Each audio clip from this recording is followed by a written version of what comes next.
ഒരു ആത്മാവിൽ സ്നേഹത്തിന്റെ കിരണങ്ങൾ ചൂടിക്കുവാൻ ദൈവത്തിന് അനേക വർഷങ്ങൾ ആവശ്യമില്ല. നിതാന്തകാലം നിലനിൽക്കുന്ന അനുഗ്രഹത്തിന്റെ പുഷ്പങ്ങൾ ചൂടുവാൻ അവിടുത്തെ ഹൃദയത്തിൽ നിന്ന് ഉരുത്തിരിയുന്ന പ്രകാശരശ്മിക്ക് സാധിക്കും. ആത്മാവിന്റെ സ്പന്ദനങ്ങൾ അടുത്തറിയുന്ന നല്ല ദൈവം ചില അനുഗ്രഹങ്ങൾ സാധ്യമാക്കി തരുവാൻ കാലവിളംബം വരുത്താറില്ല.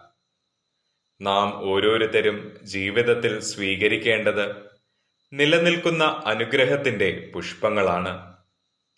ദൈവത്തിന്റെ അനുഗ്രഹമാകുന്ന പ്രകാശരശ്മി ഒരു ആത്മാവിൽ പ്രവേശിക്കുന്ന നിമിഷം മുതൽ ആ ആത്മാവ് അത്യധികം അനുഗ്രഹിക്കപ്പെട്ടിരിക്കുന്നു. നിലനിൽക്കുന്ന ആത്മീയ ഫലങ്ങൾ ജീവിതമാകുന്ന വല്ലരിയിൽ പുഷ്പിക്കട്ടെ.